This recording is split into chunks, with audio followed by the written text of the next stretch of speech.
We know now that a British man who was aboard the Diamond Princess cruise ship has died from coronavirus in Japan. He is the 6th passenger from that vessel to die from the illness and the first British person to die from the virus. Boris Johnson is going to chair this meeting of Cobra, as I told you, on Monday. Get the weekend there first. Meanwhile, the governor of the Bank of England has warned that the outbreak could lead to the UK's prospect of economic growth being downgraded.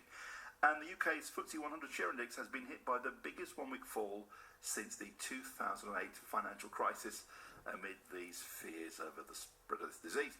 Jonathan Davies is an economist and podcaster in Hertfordshire. Jonathan, very good afternoon to you. Hello, Roberto. Jonathan, you've been arguing for years that we're going to see some sort of market crash. Is this it? Au contraire. I've been very bullish for the last 3 or 4 years about stocks. That's actually not the case. It was 10, 15 years ago that I was saying we're going to get a crash, and then we did get a crash. So no, this is not the crash. Global stocks prices from literally Boxing Day 2018 till a couple of weeks ago rose 30%, the global stocks index, in just 14 months, 30%. So we've had a 15% fall, which is basically half of the rise of the last 14 months. It's a normal correction in an ongoing, what we call, bull market. Well, hang on a minute, Jonathan. You're supposed to be the harbinger of doom. You're supposed to say this outbreak is going to be terrible economically. I have never said that. I said in 2007 that we were going to hell in a handcart because of the banking system. Fun enough, that's what happened.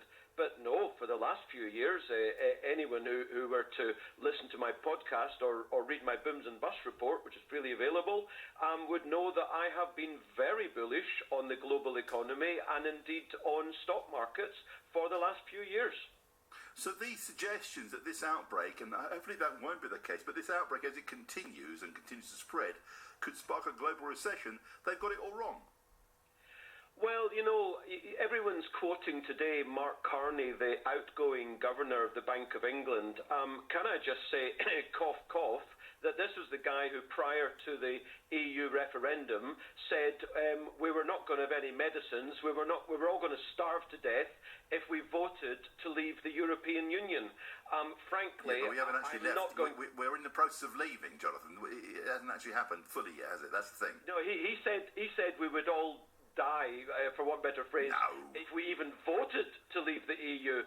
So I'm sorry, I don't take much about what the Bank of England or Mark Carney says. And by the way, let's look at some real stats about coronavirus, or COVID-19 as they're calling it. 75,000 reported cases in China. Yes. And just compare it to the common or garden flu, 29 million.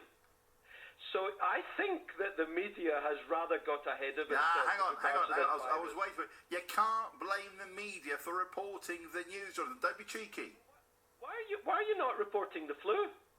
Well, the flu, we know what the flu is. We know what to expect. We have flu jabs to try and counter. COVID-19 is a totally new disease.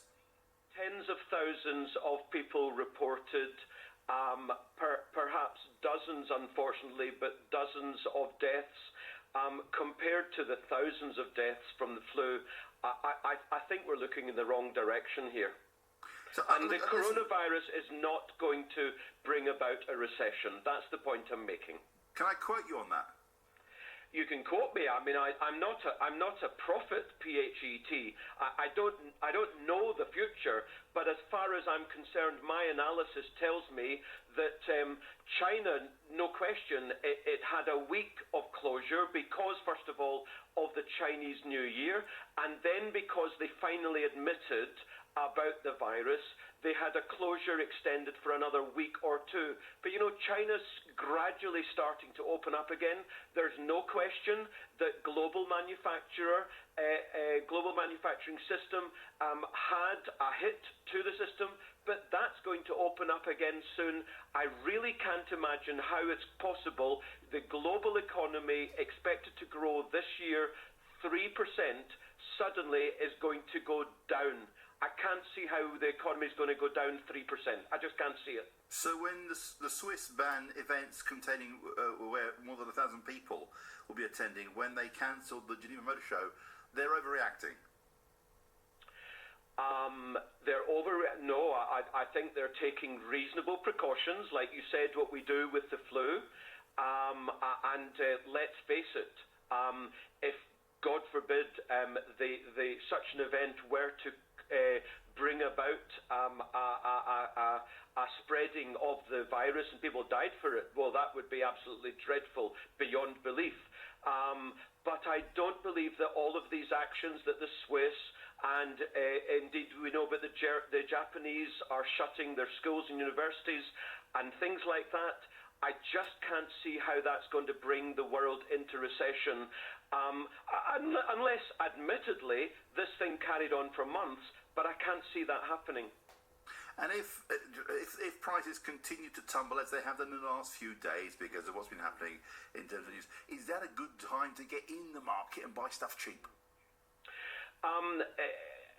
There's no question, as in my view, global stocks are in a multi-year rising or bull market, as we say. Global stocks have suddenly, in the space of 2 weeks, gone down 15%. If you found your favourite department store prices had gone down 15%, what would you be doing? You'd be going in and buying. So as far as I'm concerned, whether or not today is a particularly good day, but certainly people who further invest in global stocks in the medium term will find this merely a blip on the landscape. Jonathan, always a pleasure. Thank you, sir. Jonathan Davies, economist and podcaster from Harper.